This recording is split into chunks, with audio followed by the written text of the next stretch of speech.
Assalamualaikum warahmatullahi wabarakatuh. Selamat petang. Agak panas ya petang ni.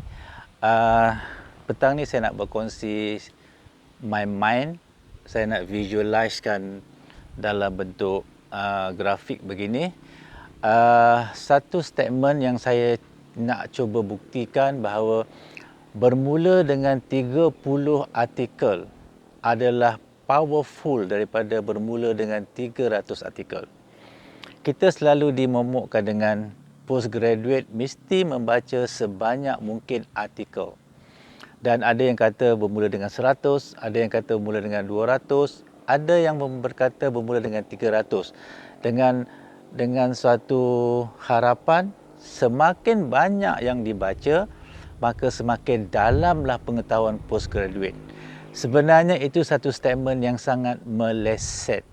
Okey, tidak sepatutnya dinasihatkan begitu. Kenapa? Okey, saya nak memperkenalkan satu pendekatan yang mungkin tidak banyak dibincangkan. Okey, saya sebut snowball umpamanya, yang tidak pun disebut sebelum ini. Sehinggalah bila saya banyak kali sebut, maka dia mula difahami oleh postgraduate seluruh negara. Okey, saya bagi contoh mudah. Katalah anda seorang guru sains berminat untuk membuat kajian dan kerajaan menyebut pasal higher order thinking skill, pasal robotik, pasal computational thinking, pasal IR 4.0, banyak elemen yang disebut oleh kerajaan, maka anda memikirkan maybe computational thinking atau CT menarik minat anda sebagai seorang guru sains sebagai contoh. Maka anda pun belajar Mendeley menggunakan keyword dahulu ya. First round kita guna keyword, second round baru kita akan bincang sedikit pasal snowball ya. Katalah anda bermula dengan perkataan computational thinking CT dalam science education. Type saja CT dalam science education, publish in science education, anda akan dapat katalah 100 artikel. Sebenarnya keluar 5, 6, 7, maybe 1000, maybe 2000, kadang-kadang sampai 2-30,000 artikel yang keluar. Oleh kerana anda hadkan tahunnya, katalah 2017 sampai 2020, anda dapat 100 artikel katakan. Artikel itu tidak memberi apa-apa maksud. Okey, daripada 100 artikel tu anda cuba meneliti abstrak-abstrak yang paling sesuai kepada tajuk anda. Katalah anda dapati ada yang membicarakan tentang robotik. Bila perkataan CT digunakan, dia keluar perkataan robotik, keluar perkataan unplug activities, keluar perkataan PBL dan banyak lagi perkataan-perkataan lain yang keluar. Maklumlah 100 artikel kan. Jadi anda berminat, katakan saya berminat untuk PBL. Kenapa berminat untuk PBL? Sebab anda rasa bahawa PBL akan membawa kepada sesuatu yang anda bercadang nak kaji. Maybe berkaitan dengan pemikiran. Okey, strategic thinking umpamanya. Jadi daripada 100 tu anda ambil 5 artikel yang terbaik. 5 artikel yang terbaik berkaitan dengan PBL.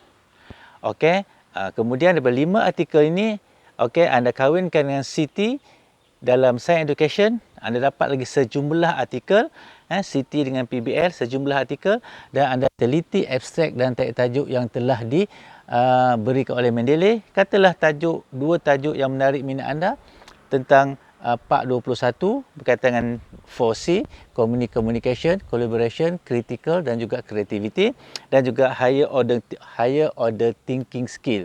Jadi anda dapati bahawa anda lebih minat kepada higher order thinking skill. Maka daripada sejumlah artikel yang anda dapat daripada Mendeley menggunakan keyword CT, PBL dengan science education, maka anda ambil 5 artikel yang terbaik tentang higher order thinking skill.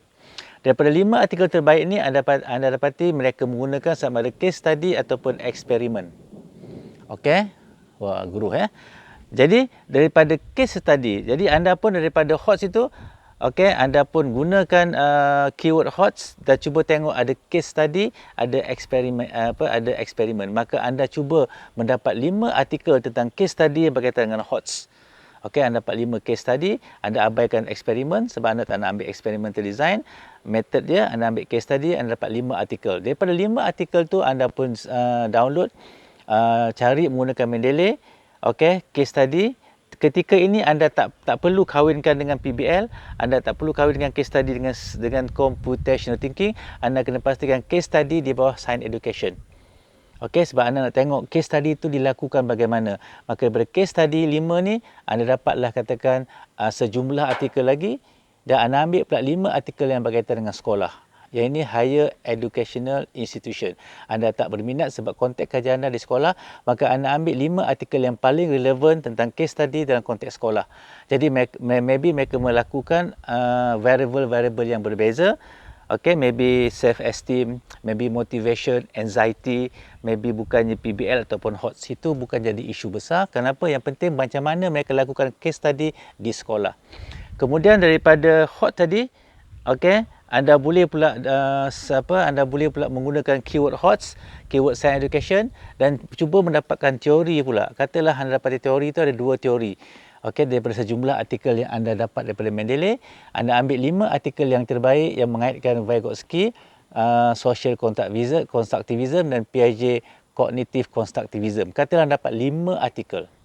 Dan daripada case study juga, anda boleh juga menggunakan keyword case study, mendapat sejumlah artikel dan cuba lihat analisis yang mereka gunakan dalam case study.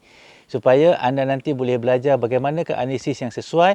Yang penting dia telah berada dalam konteks sekolah. Okey, yang paling penting case study ini dalam konteks sekolah dan dia ada connection dengan higher order thinking skill. Okey, dan sekarang anda dapat pula analisis digunakan. Kata 5 artikel yang berkaitan dengan analisis yang anda nak fahami.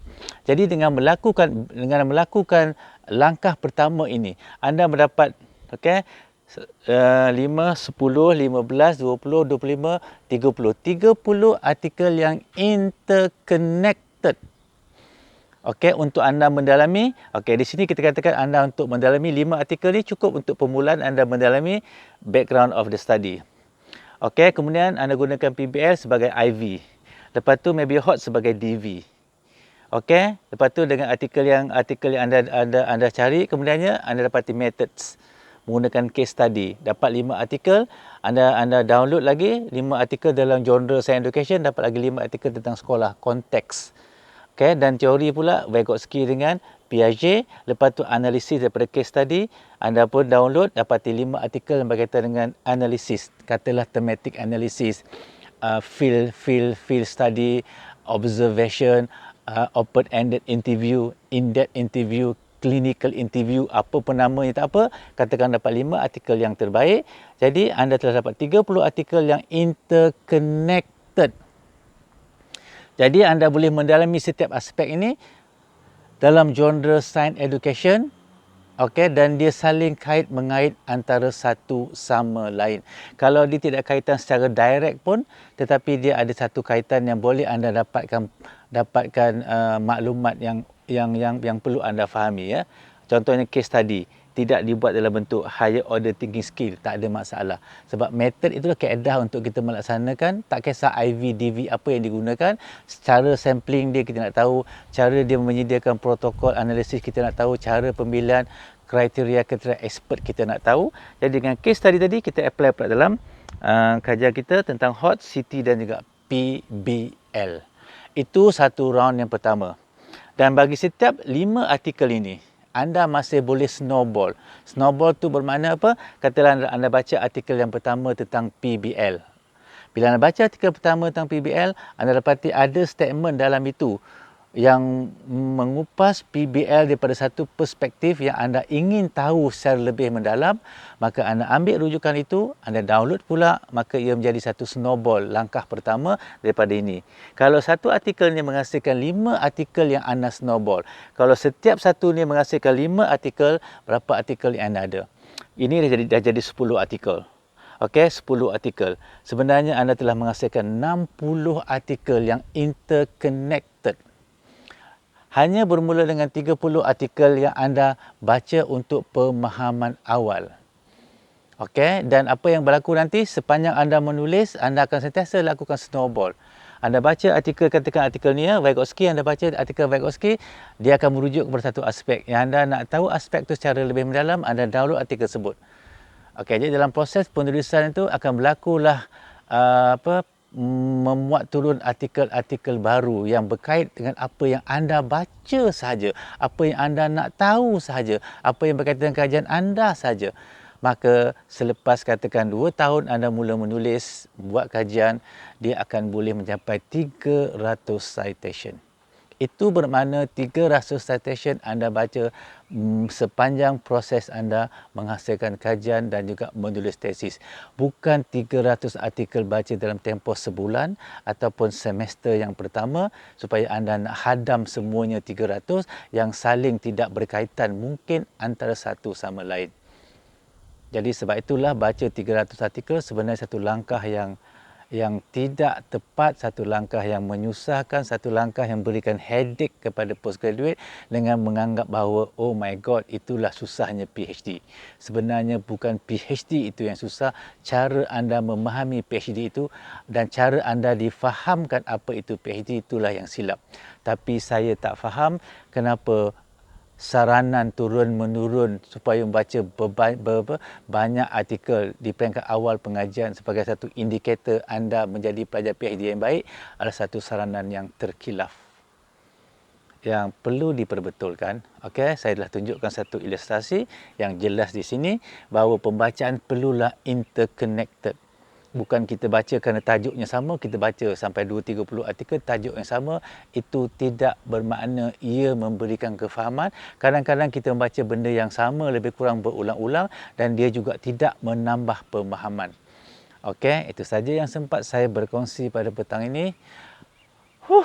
Okey, mudah-mudahan dia memberikan sedikit manfaat kepada anda dan kita share sama-sama. So, saya ambil kesempatan ini untuk mengucapkan terima kasih kepada semua subscriber saya. I love you, I love you, I love you yang telah yang telah melonjakkan saya punya views sehingga boleh saya dipelawa untuk menjadi YouTuber dengan channel saya yang boleh di monetizationkan. Okey, tak ada banyak apa-apa, masih kosong lagi ya. Walaupun itu satu pengalaman baru bagi saya, semoga kita dapat sentiasa mencari idea-idea baru. So jangan lupa kalau anda ambil gambar boleh ambil sekarang ya, boleh crop dan sebagainya. Okey, itu saja. Assalamualaikum. I love you. Bye bye. Muah.